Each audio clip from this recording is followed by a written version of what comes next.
Hey guys, what's up? Angry with another Diablo 4 Spiritborn build guide, and today I want to give you a quick update on my Hammerdin Poison Spiritborn build. So there are some new interesting discussions that the community have made. First of all, and the biggest one is that your aspect of redirected force gain increased critical exact damage equal to 100% of your block chance. Blocking doubles this bonus for 10 seconds. So normally we have a 100% block cap. So we cannot go up higher than 100%. But actually, Blizzard only implemented this visually, but in the core systems of the game, it just is uncapped. So you can stack absurd amounts of block chance, and then you will get huge, crazy damage multiplier and crit multiplier. That's also the reason why I got the aspect of the interdiction on my amulet, because I have no room left on my pants. I will also go on that. These are the two things that I switch out. So I also update my char planner. So the idea behind this is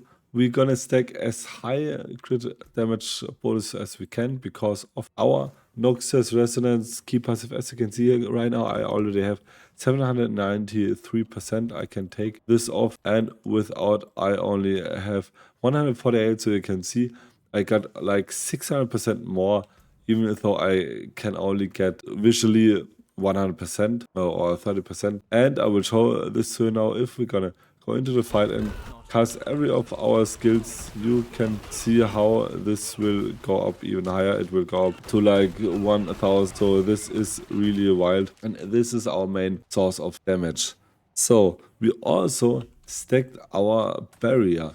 So there is a Paragon board here that will give you damage when we have more barrier. This the vicious shield. You do 1% increased damage for each 3% of your maximum life you have as a barrier.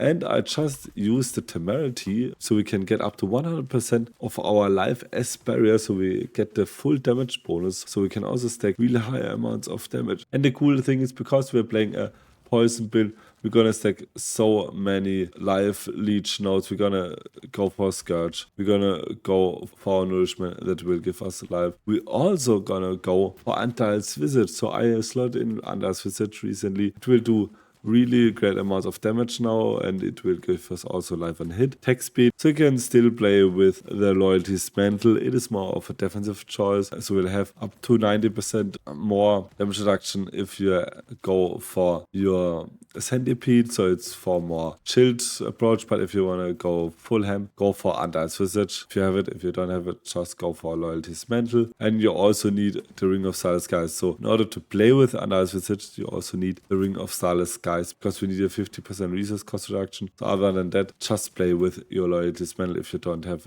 these two. And we also switched our Spirit Hall into main and second with a Jagger when we're using Antil's Visage, because it gives us huge chunks of damage. So this is the things I changed. So keep in mind, I don't even have a max aspect of this. I still have only the half of it, so it can go up to even 2000 or 3000, 4000%. So this is the way we're gonna deal damage with our char. If you want to support me, please leave a like and a subscribe. It would boost my channel tremendously, and I would also appreciate it a lot. And also follow me on Twitch, where you can see my newest builds before they come on YouTube. So first of all, let's gonna go through our gear. We have the Antil's Visage, as I said. Try to get a GA1 on your attack speed, so you can get max attack speed with these sorts, also with ferocity sec. I still have to figure out if ferocity is in the first cap or in the second cap. If you're already at a cap, go for all stats. For your chest, we're gonna go for Jackened Shell. This is also another change I made, the Jackened Shell, because spending vigor heals you for 10% of your maximum life. Every second to active cooldowns each drain 10% of life from you to reduce the durations. I just have my cooldowns reduced now with this cool Jackened Shell, and because of our huge life leech interactions and our barrier, we don't ever run out of our life. You can also still go for the centipede. I'm only testing the hunter out.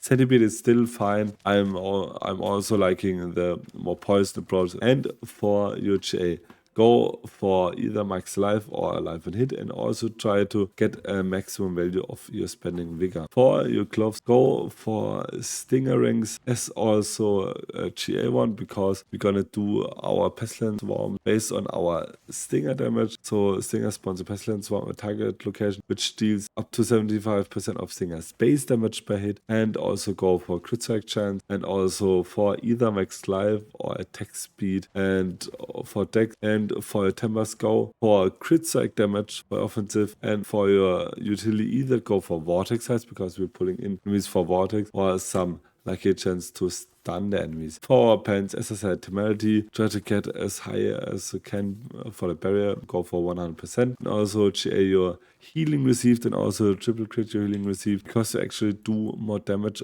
when we're gonna have more healing received bonus. As you can see, through a bitter medicine, we're gonna do more damage. So try to get GA and triple crit. For boots, I still have the Raganath swag because I need the resistance. If you don't have problems with your resistance, go for a legendary one with the aspect. You can check the Charplaner out, and also some movement speed, some max life, some dexterity. And for our weapon, I got the aspect of the redirected force, as I said, for the huge crit strike damage.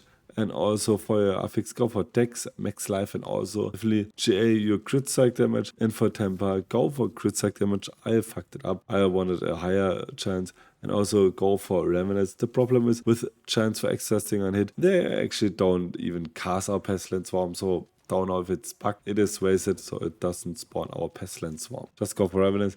Revenants will give you more damage on your targets. If you're healthy, this bonus will double. And for your amulet, go for the aspect of the interdiction. As I said, we're gonna get more block chance up to 23 per resolve stack. And thanks to our armored hide, we're always on our block cap at 100%, so this is also nice. For the fixes, I'm still looking around, maybe nourishment. There are some better things out there than Apex, but other than that, go for some attack speed or crit chance or max life, dex, and also it is important, go for the maximum resolve stack, because actually also we're gonna do more damage with our aspect of redirected force as more resolve stacks we have. And also for your offensive tempo, also go for crit strike damage. I ran out of my iron chunk. And for your first swing, go for the aspect of the infestation, so we're gonna have a lucky chance to spawn our pestilence swarms now. And pestilence swarms now also deal 100% our base damage as poisoning damage over 6 seconds. For your affixes, go for dex, max life, or crit chance, and also lucky chance to vulnerable the enemies, because I'm still trying out to play with the rampant stinger if it's better, because the more damage we're gonna do with stinger, also the more damage we're gonna do with our pestilence swarm. So if you don't have the chance to make enemies vulnerable, go for your advantage stinger. And for the temper, go for crit strike damage and a lucky chance to destroy a primary resource. And for your ring, go for Ring of Starless Skies. Try to GA your core skills and also triple crit it.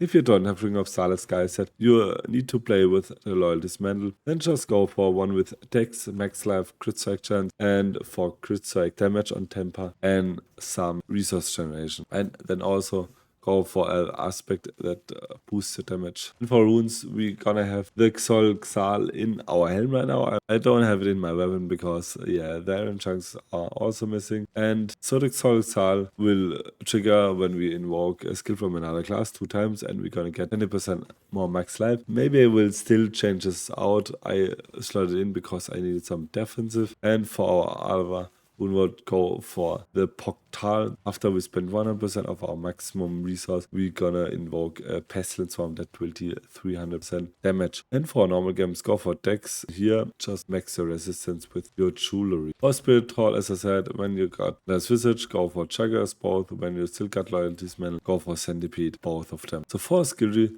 go for a Thunder Spike. You actually don't need an accelerated Thunder Spike. And for your core skills, go for maxing of Stinger. Rampant Stinger, as I said, if you have chance to vulnerable, otherwise adventurous Stinger. 1 point into Vigorous, so you can take 3 points into Balance Exertion. And for your focus skill, go for 1 point to a Mirage, so you can get 3 points into unrestrained power for more damage while we're unstoppable. Because of our armored hide, we are most of the time unstoppable. And also go for Vortex, is also the enhanced Vortex, and you can also go for the measured Vortex. The cool thing is we're gonna knock down the enemies for 3 seconds, so this is also a huge quality of life when we're fighting the elites. So we're gonna pull enemies together with the Vortex, and also go for 1 point on the focal point, so you can get 3 points in the apex for more damage against vulnerable enemies. It's also 3 points into diminishment, so we're gonna get 15% less damage from vulnerable enemies. Also go for Ravager and Method Ravager, so we can also always quickly dash to our targets with our core skills. For the defensive skills, max out armored hide and also reinforce armored hide. So we need to max it out so we have a 100% uptime, and also go for 1 point to Scourge as also the adaptable Scourge. This is really important because this gives us huge chunks of lifesteal. Also go for 3 points into anti-venom if you don't have Andal's Visit, and otherwise go for 1 point into it, and also 3 points into nourishment. You will slot out these points because you don't need them when you're with Loyalty's Mantle, and also go for 1 point in Endurance, so you can go for 3 points in the Preservance, so we're gonna get more damage reduction per resolve stack. Also 1 point into Patient Guard for more block chance, and for potency skills, go for 3 points into Potent and 1 point into Ferment. As I said, don't go with it if you don't have the Chugger Spiritor. Also go for 3 points into Ravenous, so we're gonna get really high amounts of damage. Also Master it, and 3 points into Oppressive, so we're gonna get another to damage crowd control enemies. Ultimate skills, I advise you to still go for the Devourer. It's just more the fantasy of the class and something. I'm still testing out if Hunter is a good alternative or if I will set the Devourer. Honestly, the Hunter is more like a hectic active playstyle that will give you more damage, but Centipede is really cool because you don't actually need to press it only once in a while, and then he shoots around you some globs. Also go for 3 points in a resolution, 1 point into spiritual attunement, and 3 points into supremacy for more damage. For our passive, go for the Nexus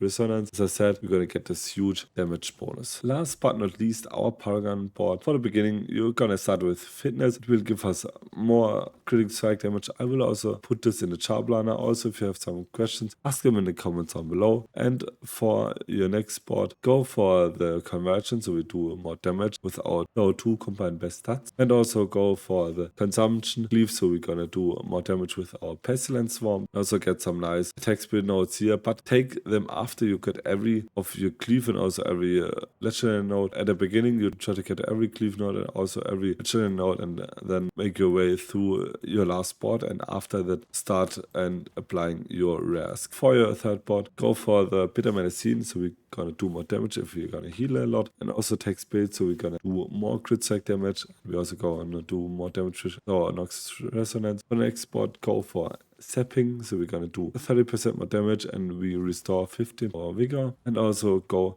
for Bane. We're gonna have a chance to double deal our poison damage in that duration. And for your last board, as I said, go for Vicious Shields. There's also Canny for more poison damage, and then some nice nodes in here and here. I could show a really cool build update of this guide, and in general it is a really cool build. It's a lot of fun. So if you like this video, please leave a like and subscribe. It would boost my channel tremendously. And also write down some questions in the comments down below, and also watch me on Twitch and support me there. And until the next video, bye.